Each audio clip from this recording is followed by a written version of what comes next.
Welcome back to the Road Show on this Tuesday morning. And in the buzz, a very interesting topic to talk about this morning in light of all the recent education problems that we've seen here in Rhode Island and really all across the country. Sure. It's not just Rhode Island, but many other school districts across the country are trying to take some extreme measures in the classroom to try to boost low test scores.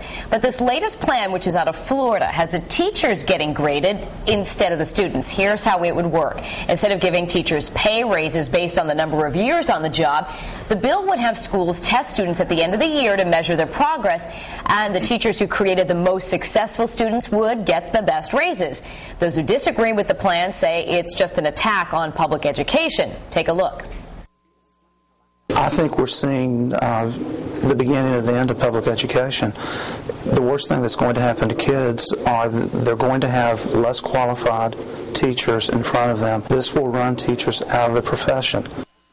Meanwhile, teachers could lose their jobs altogether if the kids don't make measurable progress. It's similar to what we just saw happen in Central Falls, where the superintendent said, you know, everybody's out.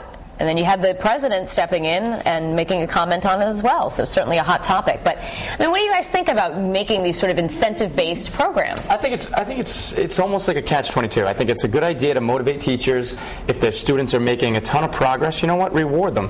But I don't like how they're going about it because it's based on a test that these kids are going to take. They're going to take a test at the beginning of the year, and then we're going to find out their progress, which, you know, I mean, what if you get a bunch of kids that don't want to do the work? Then your life is in their hands, kind of. Yeah, I mean, it's like a college basketball coach. I mean, your success is based on what 14, 18-year-old kids do, and if they shut it down on you, then you're out of a job.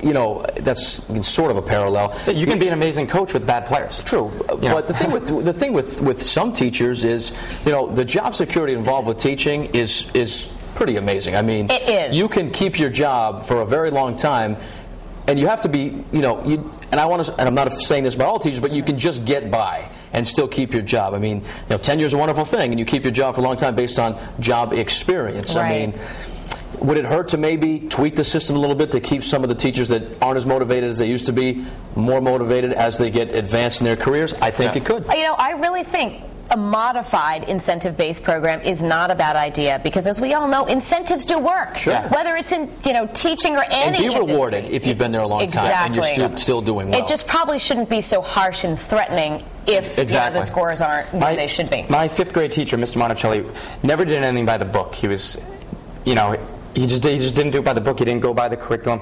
But I learned more in that year than anybody. And he was always, all his parents were wondering if what he was doing was the proper methods and stuff like that. And I don't know if the kids taking a test at the end of the year would have showed how much we learned that year. And he was, by far, every kid that had him said this was the best teacher we ever had. His methods, the way he connected with the students. And so I don't know if just about the numbers. I don't know if a test is going to show how great of a teacher he was preparing us. I think motivation is a wonderful thing. I think, every day we live it. You look in the room 2 rooms over and you see the ratings.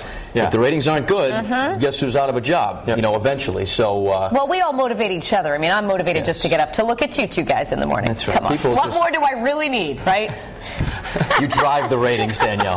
When you're on through the roof. I try to bring my A game when DN's sitting He wears the velvet just for me. Only the velvet when you're next to me. Can we hear this? Listen. You can cuddle it. Can you hear that? Oh my gosh. This thing actually makes noise. It's like one of those scratch and sniff jackets. You're not going to twitch the leg again today, are you? Easy. All right, moving on from the buzz now. Let's head things over to Courtney. Smart move. See, if we were the students right now, our teachers would be out of a job. Yeah, they're done. Courtney, what's going on in the tech center? What a segue. I'm like, how do I get back into this after we're talking about blazers and velvet and velour and all of that? But we have a lot of comments here on the live blog and on Facebook, and I want to get to those right now. So if you're on foxprovidence.com, you can read along with us. And this one is from Jean. She says, pay should equal job performance, even though I admire anyone with the patience to teach. One artist said, this is a great question. I vote it will motivate teachers to work harder.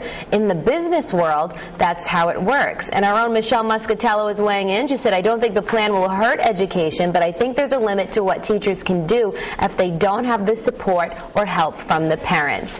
Here's our question on foxprovidence.com, our poll of the day. What do you think of the plan for teacher raises? A, it'll motivate teachers to work harder, or B, it'll hurt the education of students. And I've also posted a story there with more on this if you're just catching in with us and want to know a little bit more about that plan in Orlando. And here is a snapshot of Facebook right now. Tons of comments as usual. Corey Freitas is saying he thinks it's a good idea, doesn't hurt to try something new to get better results, and the teachers should be more accountable. James Gomes says it's a ridiculous idea. Teachers are only one factor in failing schools. And Joseph Silva says, awesome, everyone can and should be on some level of performance-based compensation, not just salespeople. So both sides as usual on the live blog and on Facebook. And if you want to weigh in on this at home, you can do so. You have about to the end of the show, and that's when I'll have the rest of your poll results. But for now, we're going to head back to the kitchen. Danielle?